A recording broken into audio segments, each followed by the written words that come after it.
Magandang umaga po uli sa ating lahat. Buenos dias, konnichiwa, bonjour. Ito naman po ang ginagawa ko ngayon. Tinataon ko po ng umaga. Kasi pagdating po ng mga bandang alas 11, alas 12 ng tanghali, napakainit na po. Ngayon ang kasi 105. So mga ko alam kung ilan sana yun, tila 40 plus yun, yung 100. 40 plus na. Ito, alisin ko po yan, maglalagay ako ng salan-sana ng sapatos, paluluwagin ko to, at kailangan ko ng space dito para sa darating na Indian ko na 1,250cc. Nangangarap na naman si Oya Boy. Okay, babalikan ko po ulit kayo at subaybayan nyo lang po ang aking walang katapusang buhay dito sa ibayong Pasipiko ng Pilipinas.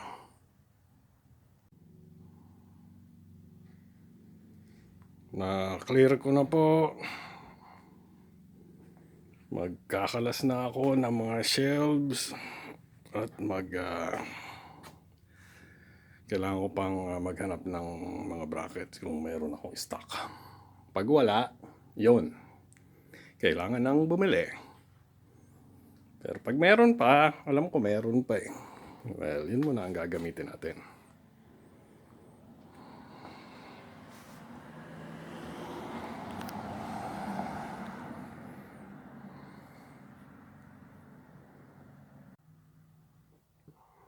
Natanggal ko na po yung steel shelf ko. Yan, naipwesto ko na. Tapos yung dalawang tool chest ko, lalagay na lang ako yung shelvings dyan para dyan sa mga sapatos. Napakaligalig ng garahe ko ngayon. Yan na. Ayan na po ang kinalas kong steel shelf ko. Meron pa akong isang ganyan. Ayan, hindi ko alam kung kakalasin ko rin o ipapalipat ng Diyosawa ko doon sa kabilang side. Gusto rin niyang ayusin ko yan. Oops, para sa Pilipinas, naka-ready na naman. Okay, babalikan ko po kayo pagka po naiayos ko naman yung gagawin kong shelves yan.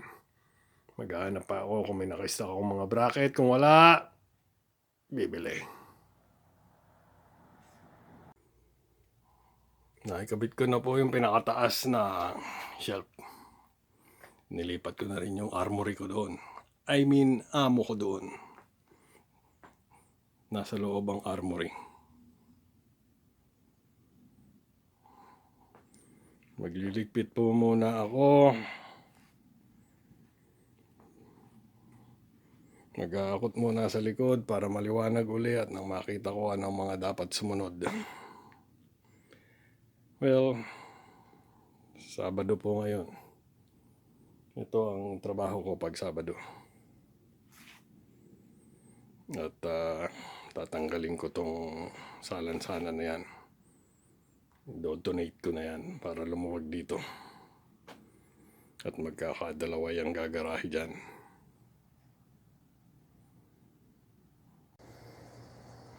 Ito yung mga hinakot ko na galing doon sa garahe.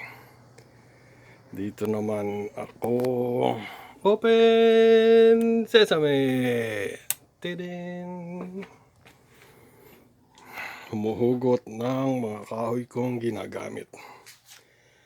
Yan, mga nakukuha ko rin doon sa mga nagtatapon. Kailangan ko 60. So kayo, dyan ako. Malamang yung mahaba na yun. Tingnan ko, magsusukat po muna ako at babalikan ko po uli kayo. Ano, nahugot kong kahoy, yung pinakamataas, 60. Susukatin ko muna at masyadong mainit sa pwesto ko. Magbababa lang po ako ng aking blinds.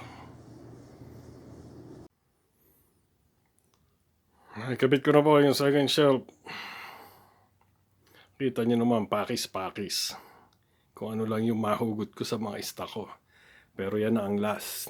Kailangan ko na ng panibagong bracket dito. Yan po mga bracket na nabili ko sa garage sale. Ngayon, hindi yata ako makakapagintay ng garage sale.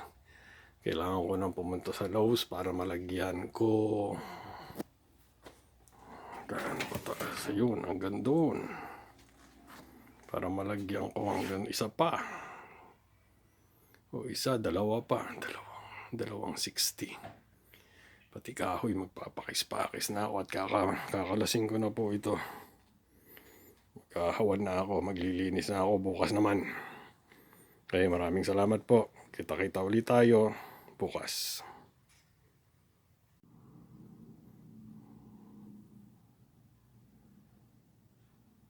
Kita nyo naman. Natanggal ko na. Matutuwa na Diyosawa ko niyan. Oops, sorry, magre-rewire na lang ng speaker at ng sound system sa garay. For the meantime, dyan muna siya. Yun muna ang ginagamit ko. Mahirap magtrabaho nang walang musik. Hindi naman pwedeng marinig sa video ang musik at baka ma-copyright. Sayang ang video. Okay, babalikan ko po kayo.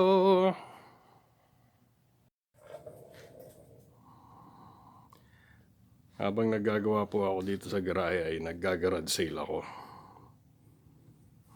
Habang naglilinis at nag-aayos, baka sakaling may dumaan, may magustuhan, makabenta. Ito naman po ang isusunod ko. Habang nag-iintay ng mga braces, brackets. Diyan para sa dalawang andas pa ng shelves. May mga kahoy naman ako yung brackets ang naubusan ako. Okay. Babalikan ko po uli kayo. Ngayon po ay araw ng linggo. 25 ng Agosto. Alas 10:30 ng umaga.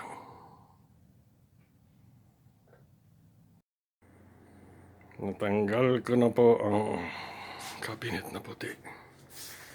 Oh my God, pagod na ako.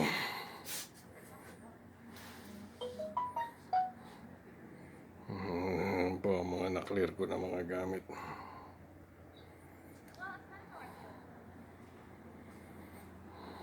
Yan ang mga tinanggal kong gamit sa loob ng cabinet.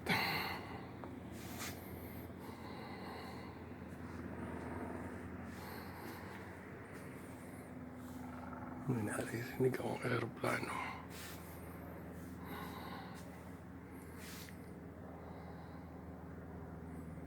Nung garage sale ko, napakainit. Nagligpit na po ako.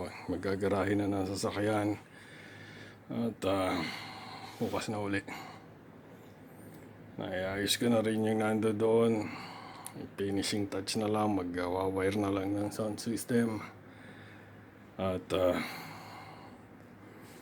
maraming salamat po sa pagsama ninyo sa akin yung araw na to. Pagod na po ako. Napakainit, 100 po ngayon. So, i-check natin.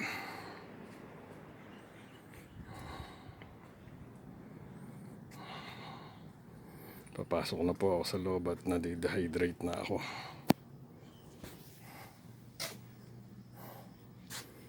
Oh, 90. Ayun, 90, 30, 33, napakainit. Okay, hindi ko po alam kung ano pa sasabihin ko sa pagod. Maraming salamat po uli. Mag-ingat po tayo mabuti at ingatan po natin ang ating sarili, ingatan ng bawat isa. Mabuhay.